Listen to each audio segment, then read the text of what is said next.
I'm always told that I'm too quiet, and I don't think this mic's going to reach for me, so I'm going to sit here. But first, I want Greg to bring John up from Tattersall for a surprise for us.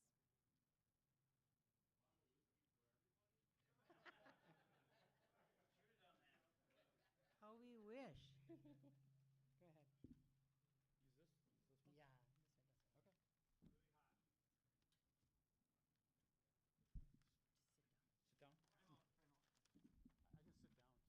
I know.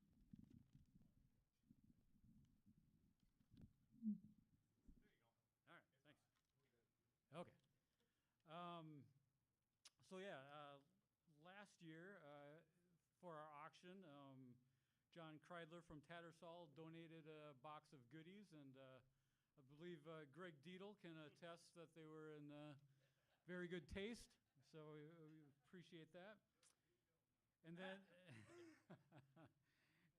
this past spring, John approached me about a promotion where they would Tattersall would be donating a percentage of the profits of Tight Line Vodka to our chapter. So that was very nice. Yeah. So I just like to say that we are so grateful that Tattersall chose River Falls for their new home, and the support of the community by Tattersall has been terrific. You guys are involved in everything from, R4F to our chapter to sponsoring local mountain bike races, and not only that, it's one of my favorite places to eat and drink. So, thanks so much. So yeah, now I'd like to introduce John Kreidler from Tattersall, and he's got a giant check for us. So.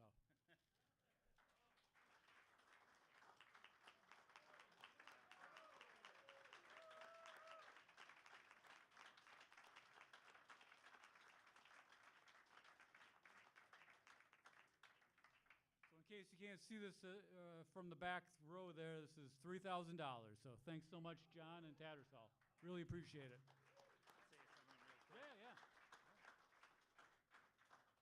Yeah. Yeah, I just wanted to say thanks for all your support. It's the welcome that everybody's given to us coming into the community. And we're excited to be partnering up with you guys and hope to do more in the future. A lot of our focus is on sustainability and the waterways here, and so this was just a very easy decision for us and a great match. But yeah, it's been a lot of fun. I had never fly fished until I moved to River Falls, and we bought the Shopco, and immediately I started. I'm still learning a lot, but it's fun to be around a lot of people who have so much knowledge. And so I'm more of a walleye bass fisherman, but I've been picking up some of the tricks, and excited to hear the presentation today and excited to get more involved, but appreciate all the support. That's great.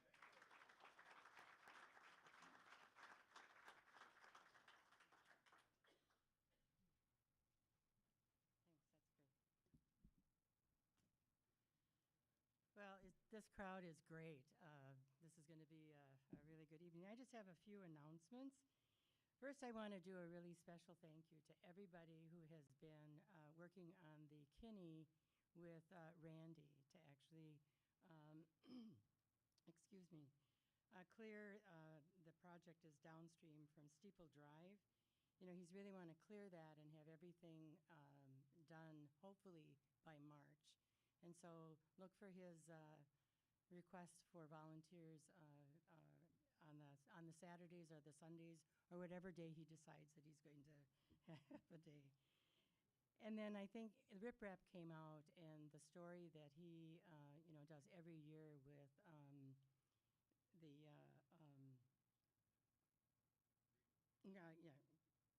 Greenwood Elementary. I mean, those pictures were absolutely great. I mean, and those kids just absolutely love it, and it's an annual affair for him. And then secondly, thanking everyone for all the time that you've donated and the hours and the efforts as we continue through the course of this year, our fundraising. We're now going to approach our winter auction, and the time that you donate is really appreciated. And then Rip Rap came out on the 2nd of January great stories and materials to read. There was the interesting bit that Lunds has the fly tying at the shop, and so does Men's Provisions, and then there's fly tying at Cabela's in Rogers. The holiday banquet, it was really a success. We had 70 attendees. Had Chris Silver, played for us and everything. We did send out a survey. We got 13 back. It was basically a good review. There were some issues over the volume of food and things like that. So the committee will take that into consideration when we review for the 2025 banquet. But if anyone has any input, we certainly welcome that from you. You can send it to me or you can send it to Greg Olson. And then the other announcements, the Hap Luter Memorial Appeal is still open. The donations really go through all the way through the end of March. And I think, Gary, we were at about 6,800. So it's a little below what we had from last year. The update on the funding for the South Fork of the Kinney, we did pay $3,053 for the control spray on the South Fork. And that was really done by for Control. And then it was really $8,000, but Pheasants Forever paid $5,000. And we did pay $5,000 to the DNR. It's really for the labor, and so it was kind of a lump that has gone in, and they paid for the use of the equipment, and we supported them for the labor. And so and that's all coming out of the monies that are coming in from the EAS grant. We had $7,500. We had a challenge, and there was an additional $1,650 that came in, and then TU matched $1,250. So that grant total was $10,400, and that will go towards the Kinney South Fork of the Kinney project. And then on the chances, the 3x100 board is open and the sales have begun. We opened it on the 3rd. It's a late start, and part of that was due to the fact that the tickets were delayed. They were backlogged in printing the tickets. It was just a lot of things going on in December. So Allison was able to get them, by the 1st or the 2nd of January. And so Greg and I tested it out on the 3rd, and it's working. So you can buy your tickets. He's selling tonight. The Norling Rod is for $20 a ticket. The painting, Josh Cunningham's painting is $20, and then the Sage Rod is $10. And right. Okay. So the winter auction will start on the 2nd of February and will end on the 23rd of February. So it's a Sunday. It'll end 3 weeks later on a Sunday. The drawing of the winners of the 3x100 items will be at the close of the online bidding. So at 8 o'clock on the 23rd, we will then draw the 3 winners of those items. And the auction items are being brought in, as you can see, and they're all being logged, and you can certainly, you want to speak to these? Check out these landing nets and that picked up tonight, and beautiful. And you got a fence back too. Check them out if you Okay. get a chance. All right. The February meeting will be the annual Dick Frontes fly tying evening. So bring your own vices and tying and have fun. Next month, I will bring more information. I have presented some information earlier about the CX3, which is TU Nationals Convention, which is being hosted by TCTU in St. Paul. We've been asked to support a fly fishing day in Wisconsin, and what we're asking them to do, though, is transport those who want to fish in Wisconsin to us rather than having anybody try to travel on a weekday at 7:30 or 8 o'clock in the morning to downtown St. Paul and then back at 4 o'clock in the afternoon. So we're negotiating to have them brought to us. But if there's anybody who's interested in being a guide, please send me your name and your email, and I will put you on a list. I think they want to have probably about 18 to 20 individuals to volunteer for that event. And then I'm also in the process of meeting with other chapter leaders and Sarah Straussman in particular about talking to other chapters within Wisconsin that are actually funding summer interns for the DNR, and want to come up with a policy and a program that we would be able to help that and have our funding for that too. But I just want some protocols. I know that Elliott Donnelly chapter has done it kind of in the south east side of the state, and a couple of others have done it too. Okay, anything from the floor? If not, I would like to introduce our speakers, Gabe Schubert and Nick Altringer. Okay. So I don't know them, but there's many of you in here that do know them. I just know that Nick teaches science in middle school, okay? And Gabe and I have had conversations. He's kind of a jack of all trades, but he is an excellent guide. Both of them are. And so I welcome them for the symposium on warm water fly fishing.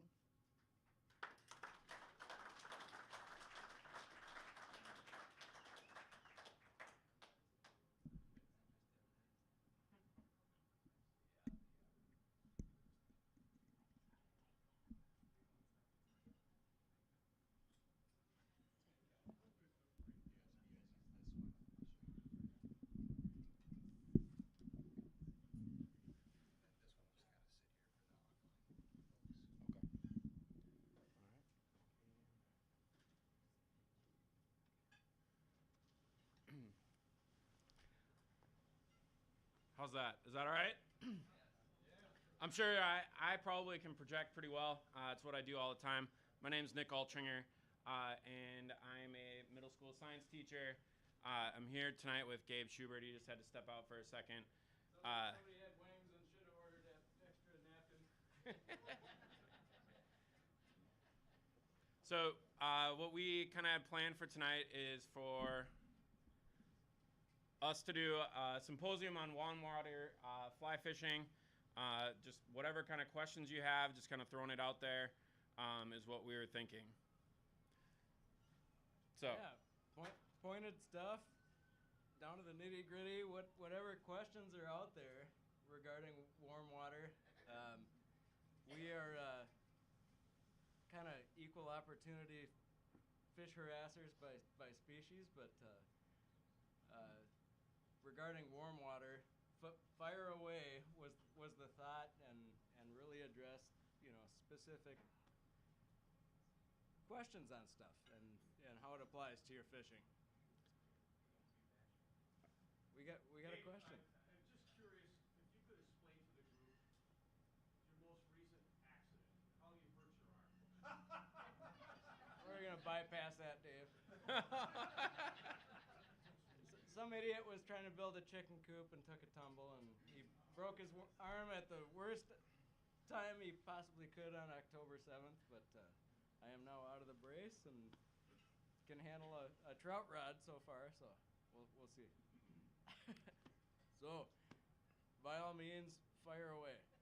When do you use a sink tip line? are you talking full sinking or tip? Or Go through the whole series of when you would use one. it really depends kind of on the conditions. I mean, I almost always have one variation of that always rigged up when I'm guiding. For smallmouth in particular is like my passion in the summer, and so having that as an option, just it's always ready to go. One specific use of it involves either neutral or buoyant flies, where you use that to deliver them at depth. A lot of the time we want to get a fly, streamers with action down a bit, but on the pause we want them to suspend. And so the fly will be neutral or even buoyant. So we'll apply a sink tip to get it just that bit down where it's still very visual, very similar to fishing surface for the visual aspect, but when you drop a fly far enough that it's not disturbing the surface, it gives you a window to see what's going on there. Both the fly action, but also the take, which is what we're all there for anyway. It's the visual aspect of seeing a fish smash a fly is just awesome. So a lot of times, even if it's very close to the surface, we're using intermediate or type 3 sink tip. I almost use half the time in my smallmouth fishing just to use buoyant or neutral buoyant bait fish that hang and suspend on the paws, and it's the only way to accomplish that and get it subsurface. You can lengthen a leader and use fluoro to get it to make it happen with a floating line, but we employ a lot of sink tips in our streamer fishing specifically. Yeah, and I would say, Gabe and I fish a lot.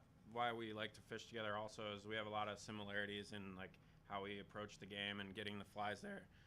We both don't really use a lot of full sinking for our like smallmouth fishing. Often, especially as the waters drop, they get down and hung up on stuff, and it can be really a problem. So that's where the sink tip is kind of helpful, or those intermediate tips, and that intermediate piece allows you to kind of, instead of like waiting for the fly, right? As you fish, it's going to like move through the water at a more natural. I don't know what's going on there, but.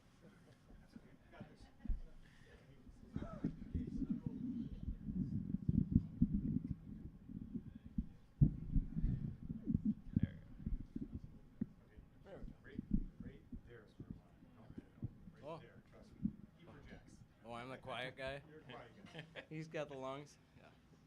Oh. We might have to be creative here. We're going to go like this. Boom. Boom.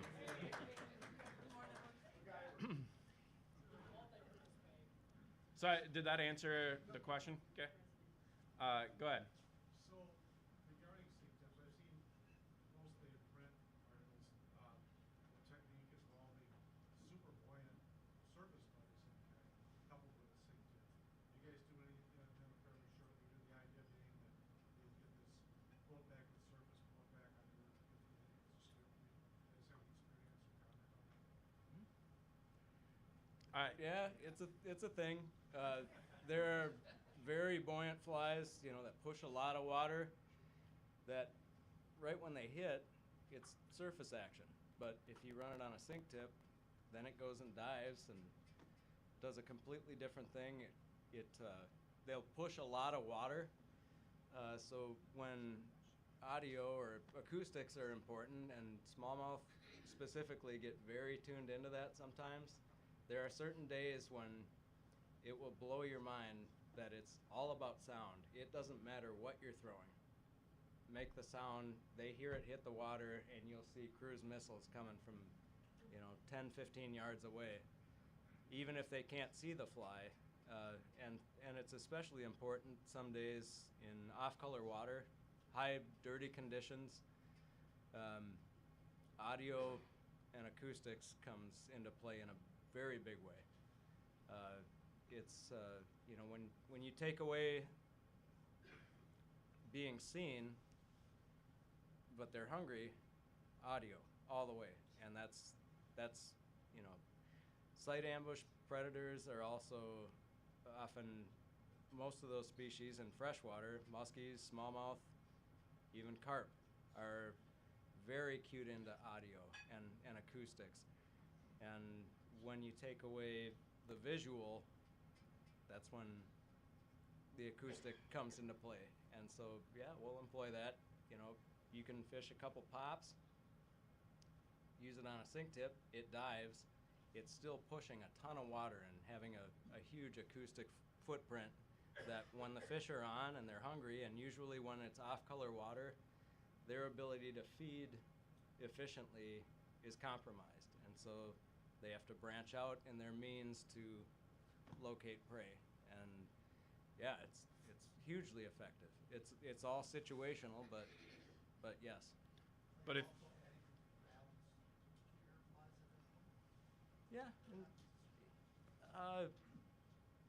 I don't know. I mean, I would say I used to add a fair amount of rattles back in the day, but I haven't used as many rattles as often. I just don't find it necessarily always worth the time. But I still have a lot of those flies that I have access to. I just don't use them. But back to the question a little bit, I had some ideas. So as long as you're not doing the I know there's a lot of people that talk about the high floating lure. You strip it, it goes under, and then you kind of fish it for a while and then let it go back up. I personally would not. That's just I almost call that a pet peeve of mine. Don't rig that system up, because that's not. If you want to fish the surface, fish the surface. If you want to fish early on the surface and then do kind of what Gabe was talking, then do the intermediate. But don't expect it, because then you also get the current kicking in. So you get that first rise, and then it almost kind of gets there, but then it doesn't act right and making the sound. So then it's oh, okay, but that's because the rest of your line has already started sinking down, as you get it close to the boat on that second or third time that it goes up to the surface. It's not about going back and forth so much as the reaction elicited by the acoustic. It hits, make a couple pops, and then change trajectory. But once they have a visual on it, and if it's, escaping prey, it's going to make a run for it. It's not going to stop when the fish approaches. Once you've engaged a fish, generally you want to, regardless of location in the water column, make a getaway and do the natural thing that they're used to seeing. Get their attention, then either if you have to tease them, that's one thing, but stopping, you don't want to stop the retrieve. It's once you've engaged the fish, do what they're used to seeing and run, flee, and that makes them smash it. It forces a decision. When you let it hang in front of them, and especially on the days when they're mediocre attitude, don't leave a fly hanging in front of them. Either run or sit dead. Like the grouse flies up into a tree and it's uneducated. Oh, if I don't move, it can't see me. That's one thing. Otherwise, flight for sure. It's engage the fish's natural, attack tendencies, and it's sitting there doing nothing when you've engaged it, unless it was sitting there in the first place and they have to hunt it down, like letting a crab sit on the bottom for a saltwater fish.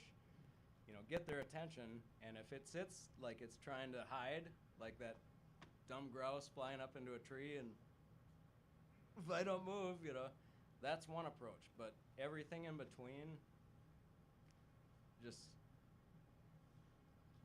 Doesn't seem very effective. No, It's no.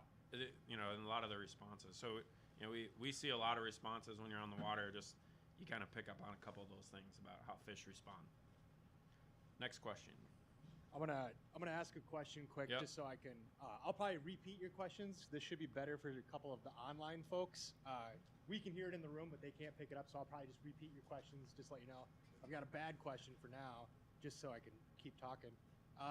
With the casting mechanics of that sink tip, is there any difference as opposed to a floating fly line, or is it same casting mechanics? Yeah, I mean, I guess to me, the less false casting, because you have weight typically in that, so trying to just, and that's in general, the fewer false casts that you can make to make your cast, the better. Also puts you fishing more often. But yeah, I usually like a one back cast and go, or a back a second time and go, depending on what's happening. Because otherwise the weight starts moving. you got a heavier fly and things start shifting in the line. Don't try to carry a lot of line with sink tips or sinking lines. It's point and shoot. You want the bug in the water hunting, and it's a little different casting, but smooth and deliberate, like more of a Belgian cast with sink tips, because we're typically throwing more grains when we're using sink tips or sinking lines, often to deliver a bigger bug, but two, use the weight to, why false cast when you want the bug in the water? So a smooth, deliberate Belgian cast. There are sink tips that can kick a lot, and so you do have to kind of feather it a little bit, but smooth and deliberate, and just using the grains and loading it and sending it with a haul makes a lot more sense. And oftentimes, we're mostly fishing rivers, so you're losing opportunities when your line's in the air. Better the bugs in the water. So it's a benefit of overgrain lines and sinking lines that use it. Harness the weight. You don't have to get as much line out to load the rod. Use a haul and send it, and you just hit a lot more opportunities that way.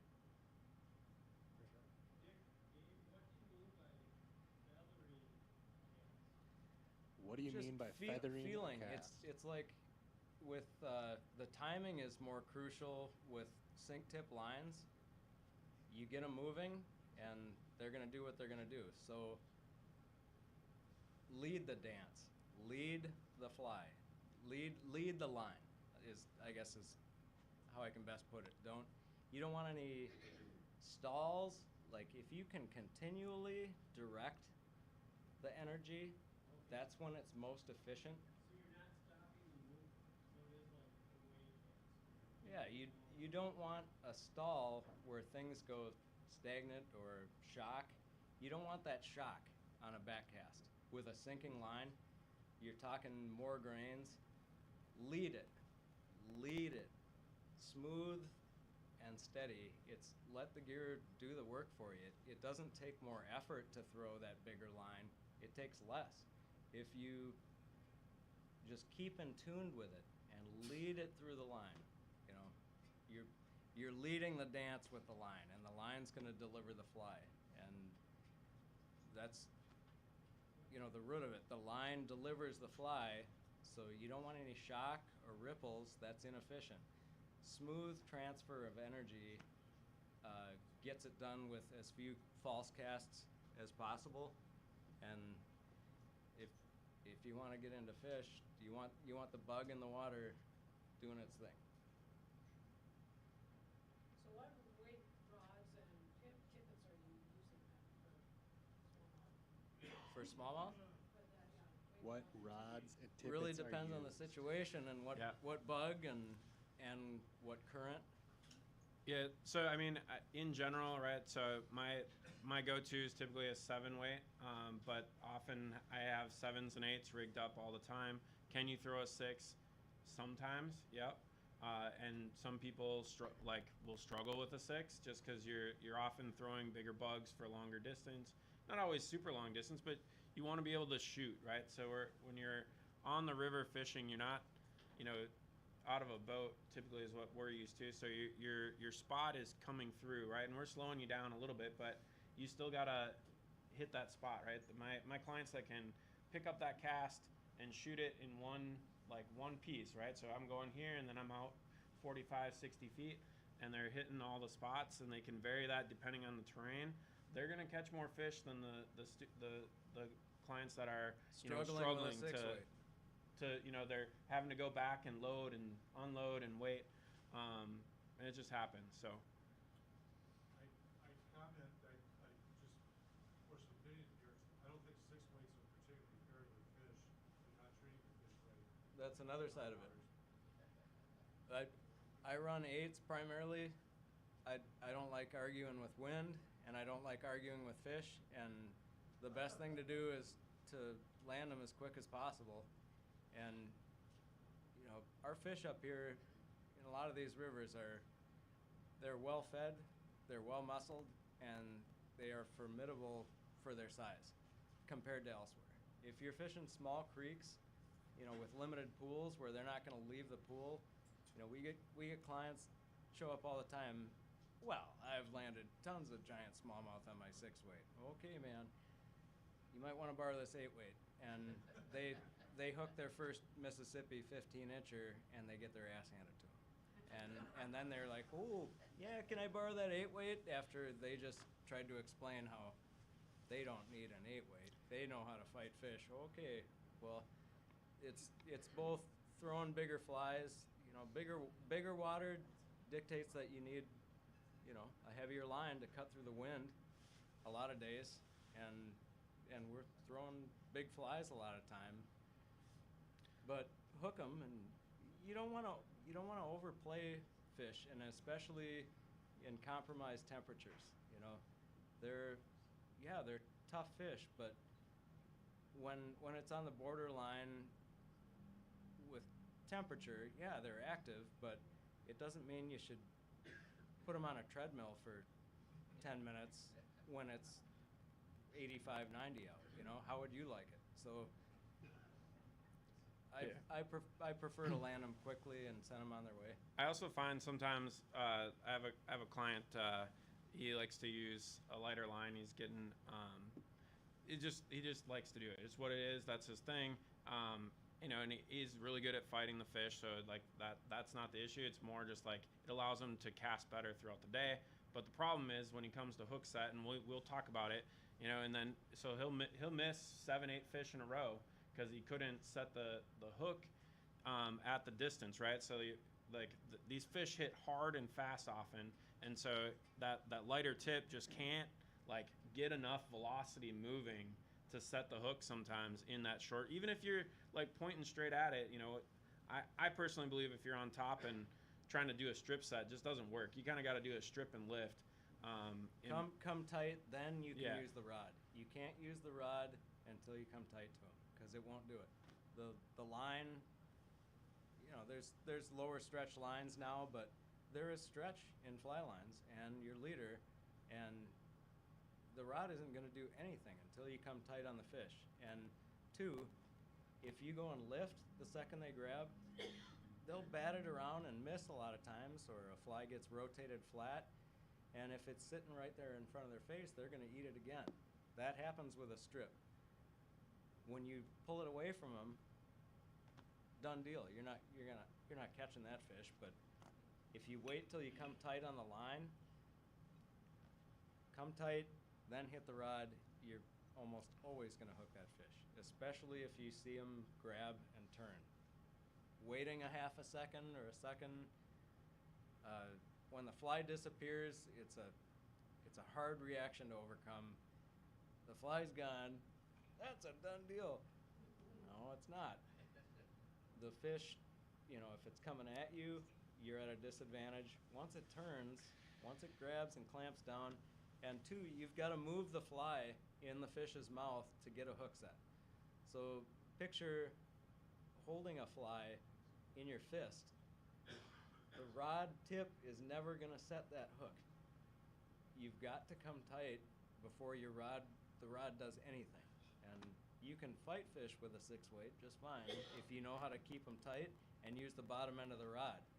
But getting the hook set, that's a different challenge. With a 6-weight, it's a lot more hit the line, and a 6-weight line's got a lot more stretch than an 8-weight does.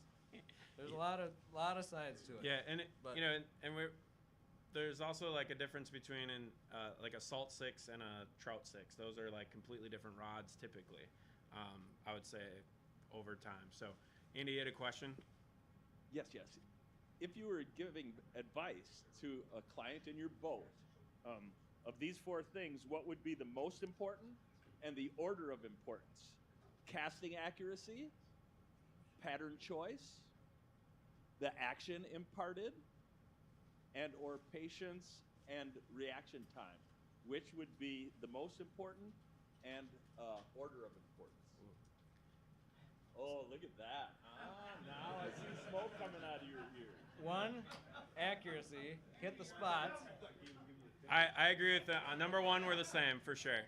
Number one is what? Accuracy, casting accuracy is number one. So getting to the spots, finding, your guide has just told you where to cast the fly, and getting to that spot is the most important. Just like in the salt, that fish is moving. You've got to hit it and lead it properly now. You'll catch so many more fish. And you're Just also in moving that too, alone. right? And so like, if you're, we're often moving along in the river, and if you cast that spot or you miss, right? That means, even as good, like as much as I back row, well, the more I back row, the Now you're more we fighting get the off. current. Now you're fighting current, which means like your line is gonna bow The and it's gonna second do it all hits, kinds of things. It's So getting whipped. you gotta hitting that spot when we need you to hit that spot. It's gonna allow you to have more opportunities to potentially catch fish, right? Do they always bite? Nope. Right? Are you hopefully the more often you can be in that spot where we're asking you to cast, that casting accuracy is probably the biggest thing. I know a long time ago I made a video I had a GoPro on my head, and I had one of my clients in the front of the boat really struggled with accuracy. I mean, missed the spots by 6-7 feet. And the guy behind, this is fishing behind. I know there was a fish in these particular spots where they were hanging as we went throughout the day. You could just tell. And, the first guy missed it, probably this far, right? So, fish perspective, if they're tucked up under there, that's 6 feet. I often think about football, right? And so if you're thinking about a defensive player, the fish being, or the fly being like the running back that the defense wants to get, the fish being that, right? Do you want to chase the running back after they already beat you past the line, or do you want to hit them at the line, right? And so that first client, they're putting the running back way away, so that they're not going to get hit, right? So they're already going downfield, and that defensive end isn't going to go try and chase them. They're going to leave it for the cornerback, right? So, but then the second client, he comes in and he puts that thing, right there, and that bass comes out and chases it down and eats it, because it's in that like realm of like, I'm going to intercept that bait at the line instead of trying to have to chase it, because it's always easier to intercept something than it is to chase it down. Presentation trumps fly pattern every single time. So yes, so you're both in agreement that casting accuracy is number one. Yep. Right? For sure. So we have pattern, we have action imparted, right? Yep. Are we stripping fast? Are we stripping slow? Are we letting it sit? Are we doing this? Yeah. Okay. Are you going through the motions? What's the just- fourth one? There's just one more. chugging your thing through the water, or are you breathing life into it? / reaction time, right? Is it more important to be patient, or is it better to have a fast reaction when they eat? I don't know. I would say so. I think It's Gabe's probably the same. situational. So be the second flexible, one, but I would lean patience that's because that's going to encompass all of it. that's probably You're third. gonna know. You're going third with that, right? All right. So second is the way you work it. Come on, second is the way you work Oh, the yeah. fly, right? So For like sure. the way you work it, Accuracy, the action. presentation. Because if you Two. cast it out there and you just drag it, and they don't want to drag fly that day, A Rarely ever a see swung that fly scenario line, ever. Like, breathe life. Like, make the thing dance. And two, you don't have to be always looking ahead to hit these spots. Study them. Be cognizant. It might be an upstream cast, and in high current, a lot of times a slight upstream cast has the fly dancing down with the current. Now you've got good fly action. If you quarter down, it's getting swung, and you're deadening the action of a lot of flies right out of the gate. There's no sachet, no sassafras to that.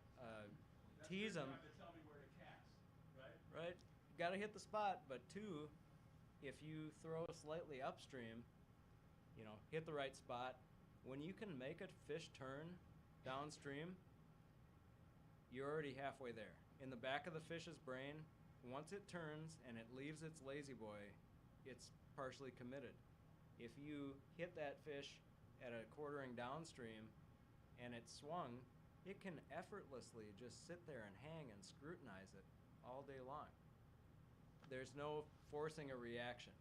That's one thing in current you can apply, bringing it down with the water, and it's natural, right? If anything's stunned or compromised, it's coming down with the current. So there's that, but also it falls proper neutral on the pause, and so the materials are allowed to billow out and do their thing. And you can pause it and let those things work. So are you saying though that the pattern then is number 3 then, and patience is number 4? I'm just trying to understand here a little bit. Debatable. I was just throwing I don't know. I think a curveball at this regarding. I think pattern. I'm going with Gabe. Listen to Gabe, and like I often like to listen to. He's good banter. He would say, I would say that fly pattern does matter or like not necessarily like the pattern, but like what it's doing for what you're trying to do. Does that make sense? So it's like, does the thing that you're fishing do what you're hoping it to do? And then it gets to like your patience part. Expects the prey item to do. Right. Dead action, getting swung on a fly line, and you've got this big loop, you're out of contact with your fly, you're at a disadvantage. And it's situational. There's all different current speeds and, water clarity. There are considerations there, but yeah, hard order, accuracy, presentation, pattern, but line management too. There's a lot of considerations there. Okay, getting back to the fly lines, are there any situations where you might employ a sinking line rather than a sink tip line? Sure. When you need to get to depth and they're down and they're off and you got to get down to them, weighted flies or a sink tip might not get it done. Usually early in the season, if I don't want to, knock on wood here maybe a little bit. If we have our high waters that we're pretty typical of used to having that sink tip's going to allow you to get that fly down, and it's going to hold in those spaces. So if you're using a floating line, right, and you cast that fly into that spot and you wait for it, let's say, you're using that floating line, you have a weighted fly and you're waiting for it to go down and you make your strip. Well, that thing with the water speed, that's already going to be out of position. You got that one shot to get the attention right then, and then you're pretty much out of the water with the floating line when it's ripping, right? And so getting those places so that you're using those sinking lines, that'll help you get that line. Because now we're not necessarily worried about getting that line stuck around the boulders as we're swinging through, because the line's just ripping, right? Like the water is going to be pushing on it. You're just trying to get that fly down as quickly as you can, and then you're fishing it. You're able to fish longer out because those fish are going to have to be more reactive also, and so.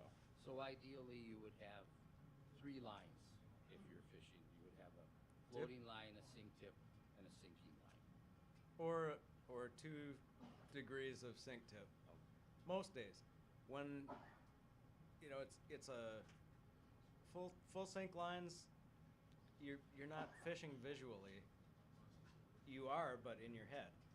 It's compromised water clarity or temperature that has fish off, and you have to put it in their face. When that dictates catching fish that day, that's when you use that. That's what it's employed. Okay, but I think you want to differentiate it. In lakes sometimes you gotta be throwing a sinking line. You're fishing deep. In lakes? Yeah. For sure. Yeah. Oh yeah. Yeah, it's a question of depth, temperature, water clarity. When your hand is forced to use a full sink line, because it's the least fun way to catch fish, but it gets it done in a lot of circumstances. But the conditions dictate. This is gonna maybe sound kind of weird, but like if I'm on a lake and it's where I have to wait more than 15 seconds for my fly to be in zone, I'm gonna choose a different tool. That's just me personally. Like if I'm on a lake fishing, I'm gonna choose a different tool. Call them up. Either gonna have a different fly, or I'm gonna choose something that can get down there and I'm gonna spin fish. That's just how I am. I'm not gonna fly fish and wait a minute and a half for my fly line to get 25 feet deep. That just seems ridiculous to me. I don't know. But there are days when you have to get a bite. But that's when your hand is forced, you go that route. You know, there's all the options in between.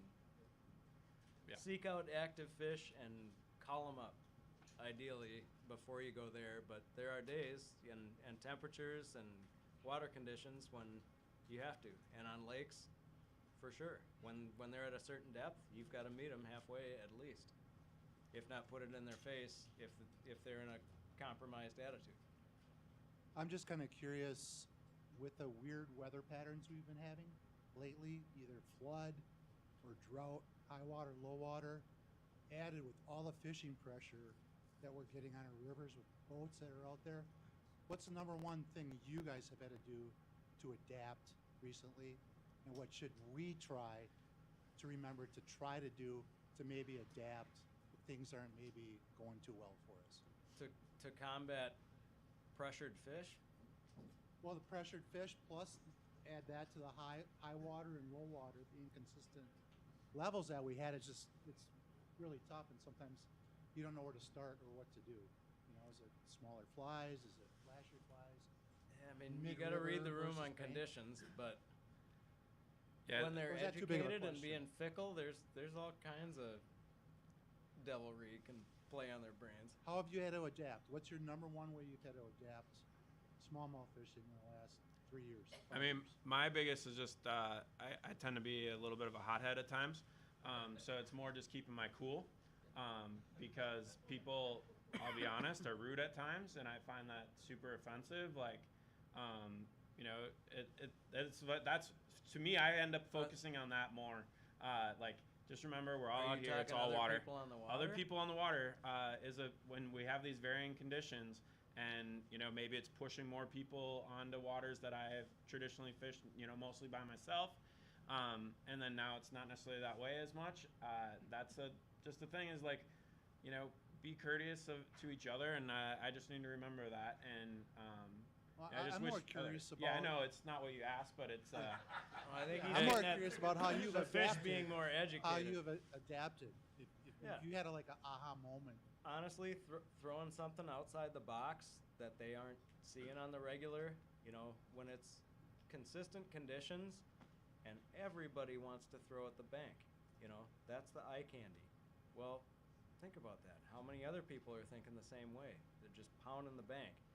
The bank fish that generally orient there as a means of structure and that's their happy place, they've seen everything. So throw something outside the box.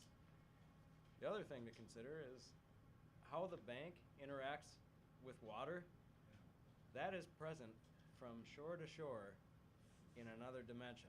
You just turn it sideways. There's eddies and current seams of the sort that you can visualize and look at against shore. They exist from shore to shore on the bottom with how there's bottom structure interacting with current. There's a lot of fish, they'd never think about hanging out by the bank because they're going to get grabbed by a heron or otter roaming the shore, whatever. There are fish that get conditioned. They're main river fish. Look at off the bank structure, but the fish that are, you know, bank dwellers, they get beat over the head when you're talking additional pressure. So that's one consideration. Throwing something outside the box at them, just like when we first took the Lund's hot pink squirrel to the bighorn in a size 16, and the guides could not figure out what was going on. We're just, every cast, yarding fish in. It's a huge fly that looks garish compared to what they're throwing, and just that it was something outside the box cracked that nut on those fish that were so conditioned to being stung by midges and little Baetis nymphs consistently. Just throwing something outside the box that they haven't seen piques their curiosity and breaks that mold to a degree. Yeah, and I'd add on to. But then look elsewhere. You know? I'd add on to what Gabe is saying just a little bit too. Is just like take the moments to educate yourself on other things. Right? There's lots of other ways that you could approach the water, like Gabe is talking about. Looking at, so like if it's a pressured day, look at seeing what what is not being fished, and then focus on that and change your tactics to figure out like what isn't being fished. You know, and there's times, you know, that sometimes you can get an eye by watching the group in front of you, like, oh yeah, I'm good, I can follow that boat all day long and I don't have anything to worry about, right? And then there's other days you're like, yeah, that's a vacuum, I need to go figure out something else to do in that area. I need to focus on different fish, because the fish that they're targeting, that's what I want to target, and they're getting them all. If you know a piece of water, you're Yeah, that is an Sure. option. stock them, earn them on foot. There's different ways around that. Yeah. There's how fish set up. There's what they're used to seeing. There's their activity level. You know, the days where barometer or whatever it might be has them off, you've got to get creative and toy with their brain. Just showing them something different and or in a different manner can make a huge difference a lot of days. Yeah, I mean, there's probably like once a summer where I have a client that's like, I have this stupid fly that I tied, and you know, we'll put it on, and he'll be like, nah, I don't want to fish it. And then later in the day, we'll be like, let's try that. You know, like maybe it's a little quiet, and we try it again, and you know, that fly just like destroys it the rest of the day. Like it just like sometimes that different piece really helps you just kind of make it. They haven't seen the fly. It could be a lot of things. It mimics like the way that they're eating in that particular day. You know, the pressure that's there is just something different. That's probably the thing I would say is just try things that are different than what you normally do to catch fish, and see what you learn, right? Because every day on the water is an opportunity for learning and exploring and doing and getting better at this sport that I think most of us in this room really love. And The toughest days, often you learn the most. You'll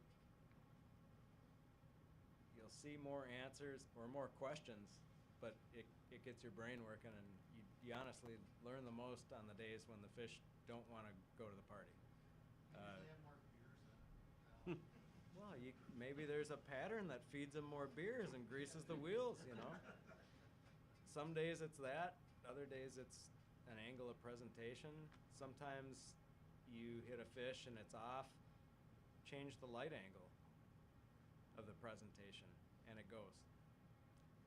It can be as simple as that. There's a lot of variables, and they're all out there to learn. But hey guys, I was just wondering, as a novice warm water guy, could you give a generalization to like the season for smallies in a river, just kind of starting in like May, June? Are you fishing like deep, you know, pre-spawn, during the spawn, kind of late as the summer progresses? How do you go about, like, what's the angle? How do you approach that generally? Yeah, so I mean, typically the smallmouth, I would say your season is going to be your pre-spawn. I personally would fish. That's usually like, you know, fishing opener time to about the week and a half before Memorial Day weekend. I tend to not like to fish during the spawn. That's just like me personally. I try to go find something else to do. Often is a really good time to go trout fishing in the evenings and stuff with all the dry fly. when smallmouth are spawning, you should be on a trout stream. Yeah. Because it's awesome. So Guaranteed. usually Memorial Day weekend, so I would say there's kind of like a 3-week period that I tend to stay off the water, roughly. I'm also a teacher, so it works out perfect for me that I can hit a couple weekends, you know, leading into Memorial Day weekend. I'm off during that time, or, you know, like I don't go on the water over Memorial, and then right when school ends is about when they're done guarding nests usually. Right after that, because the males will go out and guard the nest, so they're not as eating as much, and the females are out recovering, going wherever they go. So that's probably the one period of time that I try to avoid, just because a lot of people like target fish then, which because they're like, you know, want to catch big fish that are on there, where I'm looking more of a conservation piece, and I'm trying to stay away from those fish. I'll do this pre-spawns. And then the post-spawn, but that's usually that kind of like 3-week window, you know, a week and a half, give or take, around Memorial Day, depending on the year, is kind of my time frame of when I know that they're going to be like spawning related. But every year is different, but that's kind of been the trend. Right. And Yeah, so the rest of the year. Like, what's your tactic? Are you fishing, you know, it's like when the surface action. Later in the summer, are you fishing a different style? Highly variable. Yeah, every It's day not, is variable. It's not just temperature, it's water temp fluctuations, water clarity, and also, you know, all those things, flows, clarity, temperatures, they move bait around like crazy, and the fish are highly tuned into that. So that has a big bearing on it. What their efficient means of caloric intake are, and it's hugely variable every year. You know, we're not guaranteed high dirty water every late May or June, and we're not guaranteed a certain temperature, especially these days. It's all across the board. It just adaptivity is key every day of the season, but there are general patterns of what fish are doing through the course of the year. But you know, these days spawning time is highly variable. It might be early June, it might be mid-May. Depends on how the spring shakes out, water flows, temperatures, all that. And then where fish end up both pre-spawn and post-spawn is dependent on those things. And every year it's different on the same bodies of water, same zones. There isn't really a consistency to it, but top water, Top water, I mean, high June 60s, June to September, though, you can get them. They'll hit top water. If the bait's on top, they're looking up. If the bait's on the bottom, they're not going to touch top water. If what they're keyed in on, you know, on a day-to-day, there's the statistical outlier fish. Yeah, but so I mean, to me, the we're smallmouth. looking at the bulk, and that's going to be the action for the day. You know, like on trout stream, August could be like a lot of terrestrial stuff. It's not so much like that. It's day to day on rivers or small ice. You could have, there's not like, you know, July is top water. They're all looking up. It fluctuates that much on a day to day, week to week basis. I mean, I've had years where the top water months were June and August were the best top water, and July was almost all. But that was like a year where the weather kind of switched in July to where it wasn't the hot and just like clear weather. We had lots of water and it was dirtier. But so that's where I think when we were talking about equipment, having that ability to have like, you know, so like we were saying, we almost always have like two options, right? So we always have like the sink tip and a floating line. Like I have two available for each of my clients in the boat. So like one of each of those options. So depending on what the conditions are and what's working, we figure that out. Where if I just go with a floating line, it really limits my options on what I can try to figure out what the fish are doing. But that could be switching out a real, you know, like, yeah, if we're walking and working for fish, like it's hard to fish with two rods. So maybe you're switching out a line, but that takes time, right? And so, you know, it's all a compromise, I guess. But I often personally trout fish with two rods a lot because I just do. I find it irritating to waste time to like restring all the line and put the stuff through. Like I'd rather deal with it getting stuck and, you know, and have one in my armpit and be able to cast and we don't ready to carry go. spare spools with other lines. It's a full rig ready to rock, and you just change and you hunt the pattern of the day and then roll with it and adapt accordingly. We've got a question over here, but first I got an online question of what conditions will make you call off a float, if any? Lightning. That's cloud to ground lightning. High winds coupled with that. Lightning. Cloud to ground lightning. That's Fair enough. No sense in. That's what I would say. That's not one a of, good like, time to be waving graphite in the air. Yeah, lightning is probably the one that it's like, you know, if it's going to be a lot, and we find ourselves in lightning storms often. There's nothing you can do, and so you just, summertime they come up out of nowhere. you know, yeah, and the weather, like, they're just not. It's not predictable, right? And so like listening to the forecasts, like I've had days where they're like, there's gonna be no precip, and you get soaked all day long. You're like, what the heck?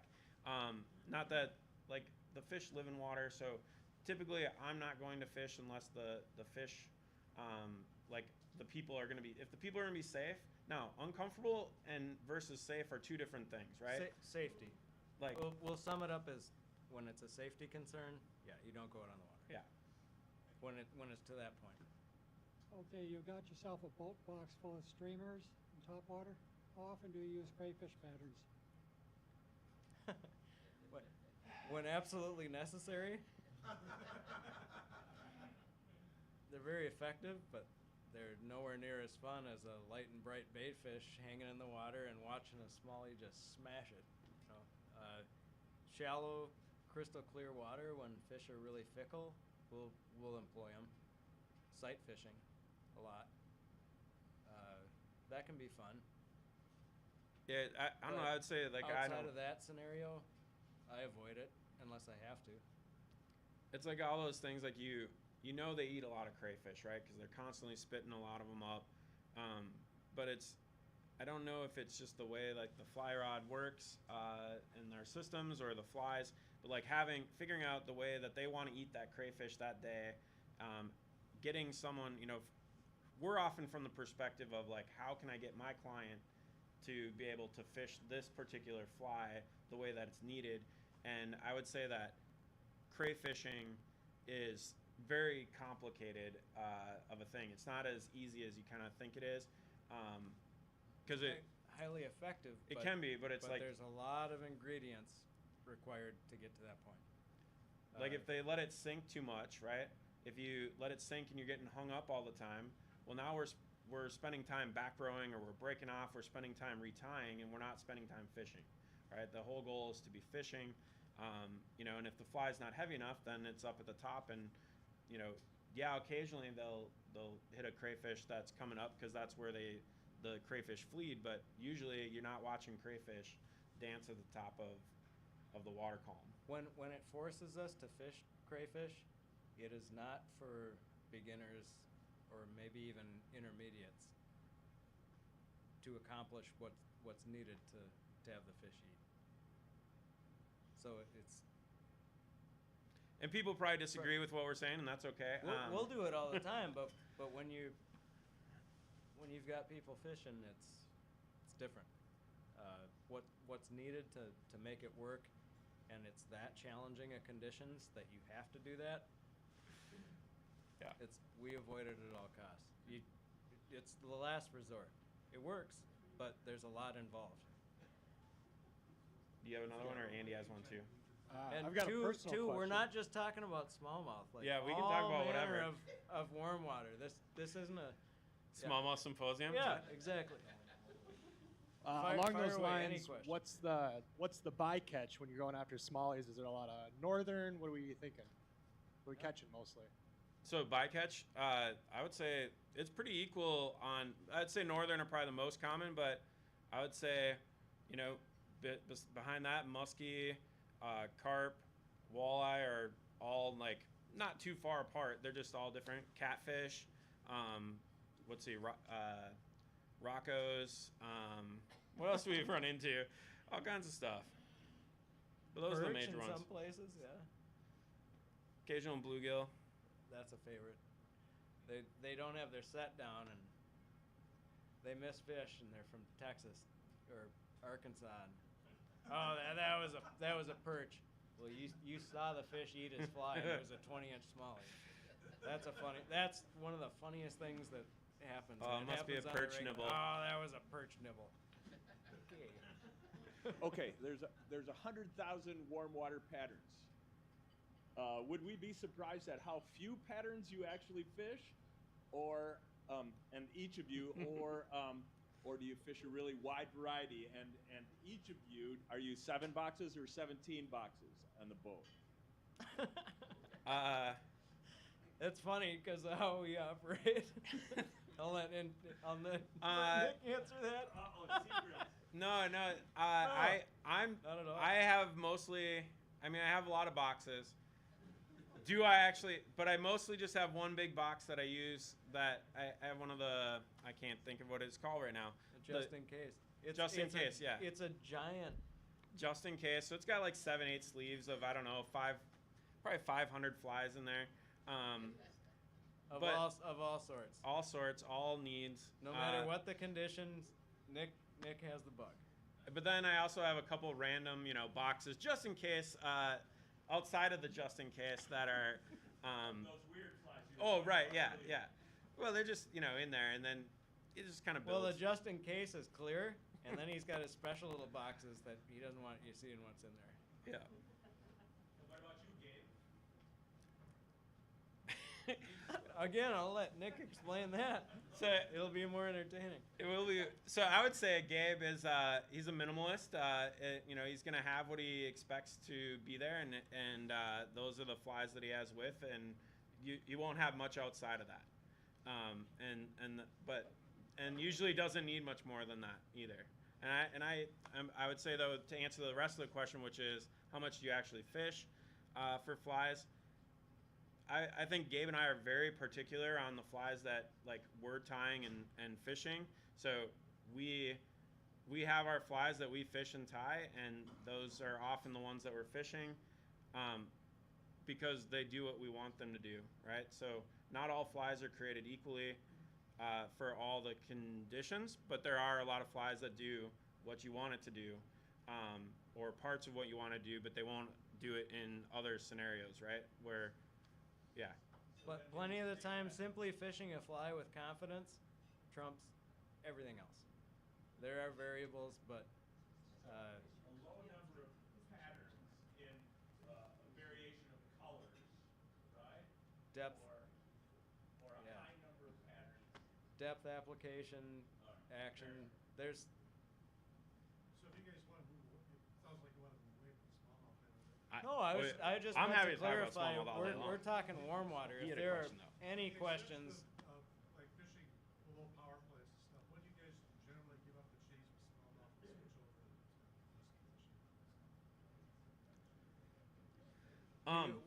how did When do you decide it's no longer smallmouth season, it's time to just go fish musky season? When Gabe calls me up and says, "Hey, you want to go musky fishing?"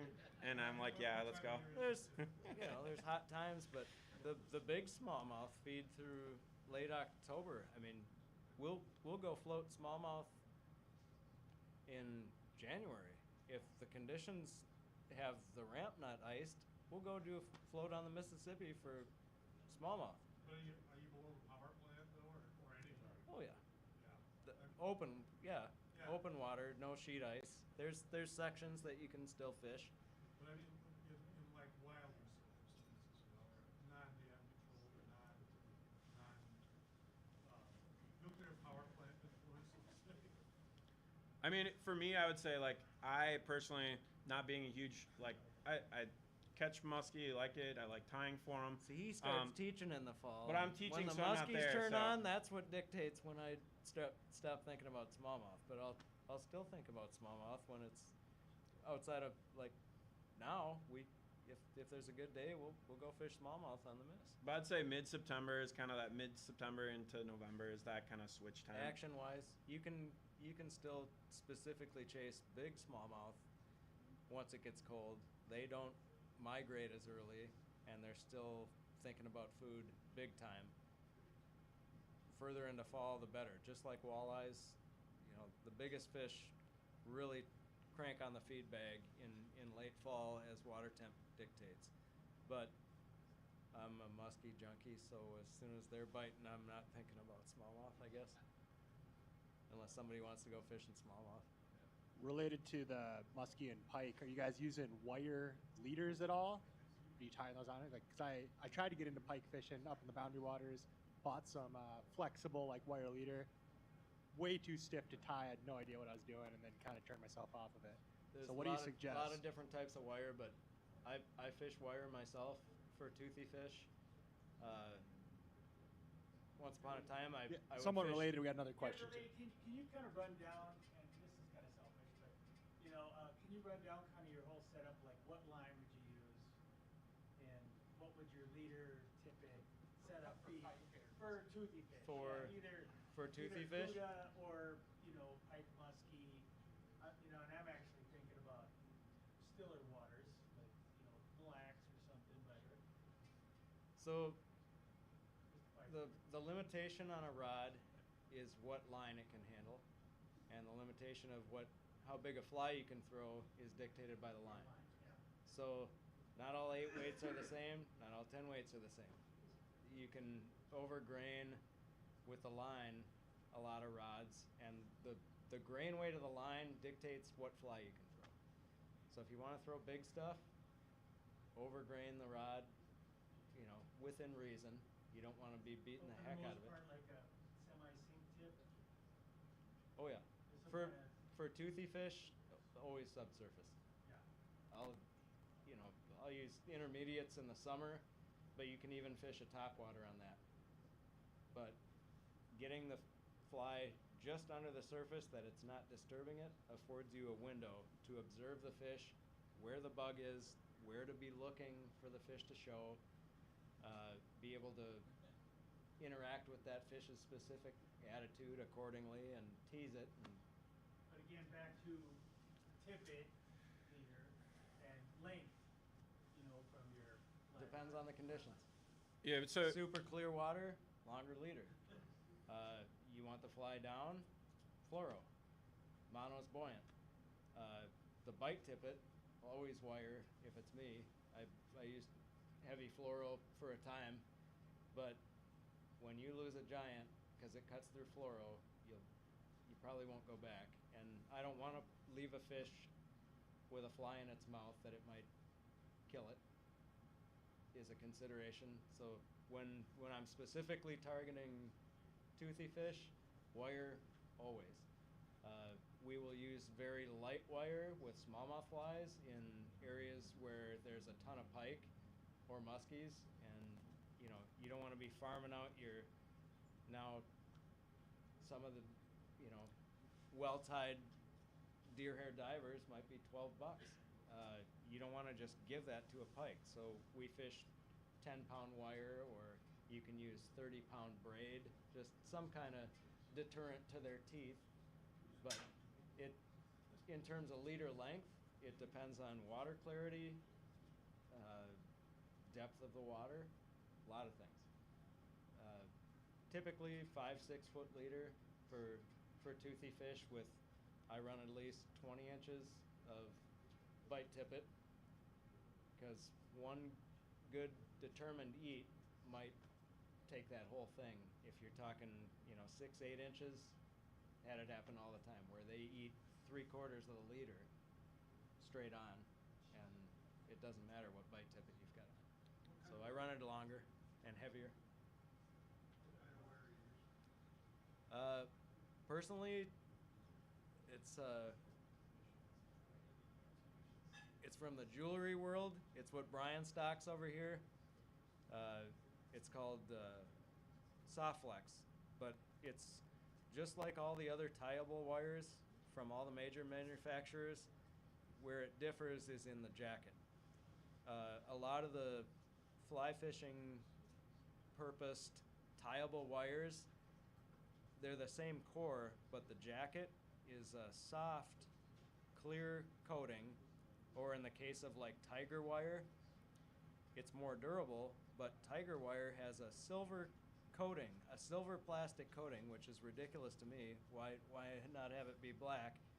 The black coating on what he uses is much more durable. Just like it's like the coating on the old Berkeley braided stuff, but the core allows it to be tieable.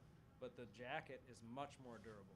The most of what is pointed at toothy fish in the fly industry has a very soft, clear coating that gets torn to pieces with one little pike, and that's hugely frustrating. So I like the stiffer compound jacket. It's like, EBS black plastic versus clear silicone. So it's a pretty specialized thing that wasn't honestly designed for fly fishing, but it's the same thing as tiger wire. Tiger wire is the same exact spool with a soft silver coating, and they put their own sticker on it. anyways, I shouldn't be saying stuff like that. yeah, but we're good. High density black coating is my preference on tieable Okay, wire. sorry. Yeah. That's okay. This is a a little bit different question now. You've both been guiding long enough, I'm assuming, and I'm sure it's just anecdotal information, but what's your opinion about the rivers you fish and the biomass in those rivers? You know, with the changing climate conditions and things like that, high waters, much, different high water areas during spawning and stuff. Have you seen a decrease in biomass in the rivers that you fish? No. Yes or no answer? No. No? But that's hugely dynamic. It's like, look at the forage base in the rush and how we've seen it change. Not that many years ago, on your walk out with a headlamp, you'd look out at a weed bed on a flat, and it was a sea of orange lights, beady little crayfish eyes looking back at you. That's changed. The water flow has changed. The water temperature's changed, and it's in flux on all waters, not just ones like that.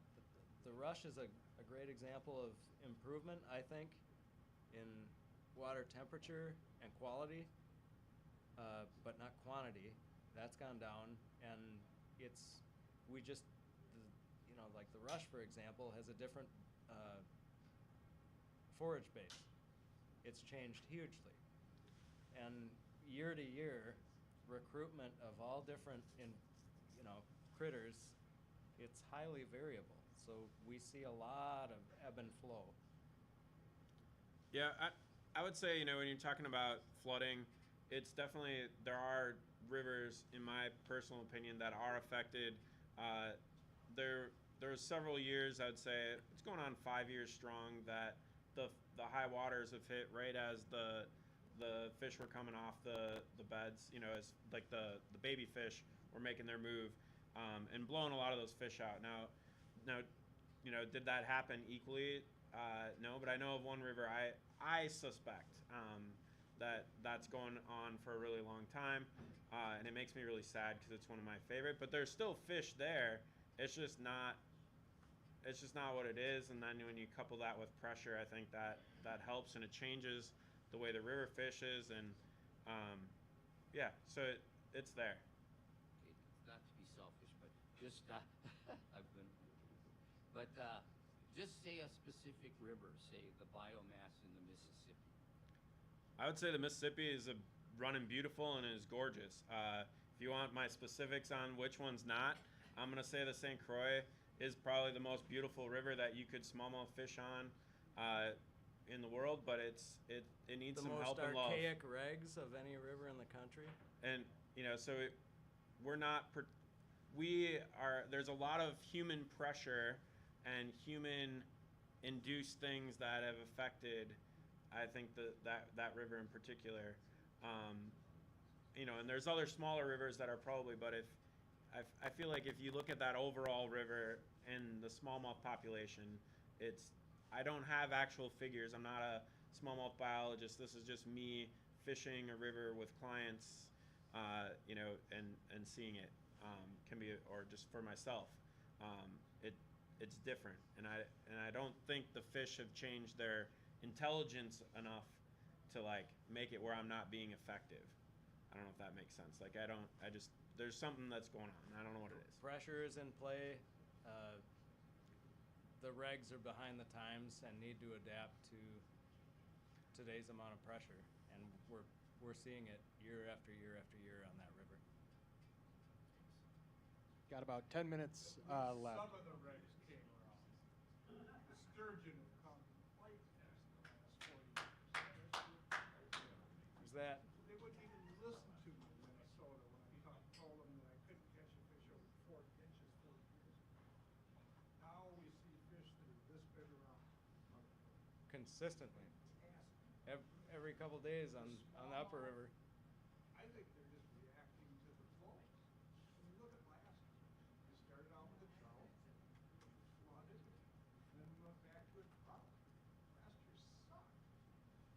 We've seen some huge recruitment years.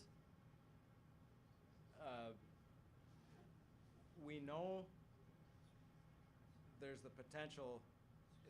It is hugely productive from, you know, from a recruitment standpoint. But once those fish become of age, like the DNR studied it, the average 15-incher is pushing a dozen years old on the Croy. And for a reg to allow 5 fish over 14 inches as a daily bag is insane. Totally agree. Completely But wrong. you'd be a smallmouth. For the pressure, quadrupling or quintupling or better, just in recent years, we're seeing the effects of it, and what fish are of age are far more educated. We're seeing it in their behavior. They're, you know, weather, you know, temperatures, all that, it has a huge bearing. We've had some skunky low water summers, and it puts the fish off. That's one thing. But when the water's so low and so clear that you can see exactly what's going on everywhere, it tells the tale. That if you had normal water levels and that's what you're left with, we're not seeing near the amount of big fish that we did even 5 years ago, let alone 10 and 15 years ago. It is in steady decline, but we know recruitment isn't compromised, so that tells the tale. Is they can go like 14 years between successful swarms and have like 5. Could be, yeah, you'll have gaps, but we're seeing consistent recruitment, piles of fish in the, you know, 2 to 4 inch neighborhood, more than we ever have. But we've been seeing it for years, and they don't break through. We see a few make it past that, but when all the big fish are missing and it's low and clear and you can see the river bank to bank, you know there's a problem. And I blame regs relative to pressure. Yep. Well, we can only do so much about regs because that gets handed to us sometimes. We can't do anything about pressure, but we can do something about regs. We can do stuff about pressure. People just don't have the guts to do it. I had a question about wire. Do you ever incorporate solid wire into your bite guard? I'm a fan of Malin wire because I throw big wood baits, and I've seen that stuff abused unbelievably, and it's never failed me. It won't fail, but it'll bend and it'll mess up the action of your bait. As long as it doesn't kink. Right. If you want it to track totally straight, like you do a barracuda fly, but you're not dealing with a bunch of little pike in between, which will bend it and adjust the action of your lure. See, I make them, so I just carry a bunch. And Like lure that versus one fly. on Florida side. Flies, we want the wire to act like mono or fluoro and move with it and allow it to do its action. You know. Got it. What's your typical leader build going from butt to butt? For like toothy critters, Big toothy critters. like 40-pound running line, like that's gonna be the main body to then whatever your bite. I often just do 2, so I'll do like that and then go right to my wire. So I'll do 4 or 5 feet and go right to that amount. Basic, yeah, 4 feet, 5 feet of 40 or 50 pound, depends on the fly line. Ideally, a butt section, regardless of what you're chasing, should match the stiffness of the end of the fly line. So on 8 weight, it depends on what line you're throwing. Might be 30 pound, might be 40 pound. When you go up to 10 weights on up, 40 pound for sure for the butt section, if not 50 pound. And then there's the water you're fishing. If you might snag deep where you can't get to the fly, we'll employ a 20-pound bite section, which is a just in case that you can break and not break your $100 fly line if you can't get to the fly. But the rest of the time, when it's visual and you know where the fly's at, you can run it straight to the bite wire. And typically 20 inches, I might go to 2 feet if we're chasing giant fish and go up to 70 pound, but 40 pound wire, 40 pound tieable wire bite, and 40 pound butt section is kind of a starting point. It doesn't need to be a long leader. you might go longer in clear water where they might be a little more line shy, but they're generally not line shy. Neither are smallies, but Yeah, usually variable. You know, it super clear conditions. really depends on the longer, conditions. lighter. Like someone was talking about Mille Lacs. I think, you know, I've not ever fished that way on there, but I would just be in tune to saying like the water clarity on there has changed immensely from when I was a kid, and that you're probably, if you're fishing pressured fish, gonna need to have to consider that like line piece at times, because you're dealing with a pressured body of water that changes your mindset and your stuff. Now, if you're just on, you know, most of the regular waters that are kind of like normal pressure, then you're setting with normal situations. But there's definitely specifics that happen. Education to fish applies just like clear water. Quick question: Longer, if you're lighter. a boatless individual and you're walking the stretch of river, are you better off getting into the water, wading out as far as you can, and fishing up or downstream, or keep your feet on the bank, cast at 45s? What would you recommend? Because I tend to want to fish it like a trout stream and get in the water, but I don't know if that's the best method always. Highly situational. Sure. A lot of it's steel- not a lot big of river. steelhead He's not trying to- water, you'll see guys walking in the lane where all the fish are gonna go, Sure. and it's depends. It Really depends. There's not a he's not trying to avoid the answer. It's just like No, it's more about like, okay, so if you're not gonna wade way out, like if you're gonna choose to wade way out, you're gonna fish a fly in a setup that's gonna present, you know, where you're going from a shallow situation to deeper. If you're fishing if you're standing more in the shallow water, you're going to want to fish and think about like, okay, so I'm stationary, right? And so where do I think the fish are? And so like you gotta like think about this process of, okay, so the fish I think are here. This is what I think they're going to eat. And so then you gotta think about, okay, so I have a floating line. What kind of leader am I going to present it? How am I going to present this fly? And so you have to make it so you get to that, like, you know, if you don't fish it right, that fly is never going to get there and you're not going to catch fish, right? And so, but you got to figure out what you're fishing, right? So now if I'm using like a lead-headed like jig fly, let's say, if I'm fishing, you know, below a power plant somewhere, and I want to fish a minnow pattern, I might fish that more upstream than down and across, because I want it to go down, and I'm kind of paying attention to how the line is acting, but I'm expecting the fish right now to be very lethargic. Their bites, you know, they're not going to go and crush my bait, so I'm looking for little micro changes, almost like trout fishing, like nymphing for trout, but I'm watching the line for that movement. What kind of water are they holding in, and how do you best approach that water? Yeah. You know, it could be a shallow body through the bulk of the river, but it's a trench at each side. Sure, walk down the middle and hit the trenches from the side. But it depends on your accessibility, your ability to cast and present to the fish, and how do you want to present to the fish, and where are they laying in a given body of water. That's a highly variable question. Yeah. No, I appreciate that. I think that about does it. One last question, just because I'm curious. And so you guys have talked a lot tonight about confidence, right? You know, fishing confidently. And so when it comes to warm water fishing, a lot of us maybe haven't done as much fly fishing, so we might reach for that spinning rod. So I'm gonna pose the question. Nick, you mentioned you kind of dabble in both. Gabe, maybe more of a fly guy.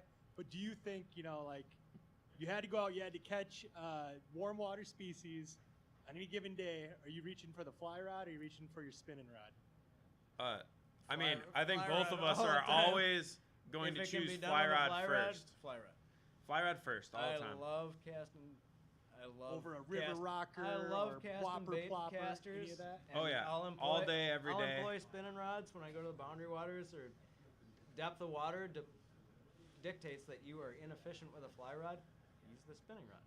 But is it way more fun to use a fly rod? Always. Oh yeah. Yeah. But I love casting bait casters. That's a ton of fun too. But if I can do it with a fly rod, I'll take 10 to 1. Always. Awesome. Glad to hear it. Thank you both. Thank you both.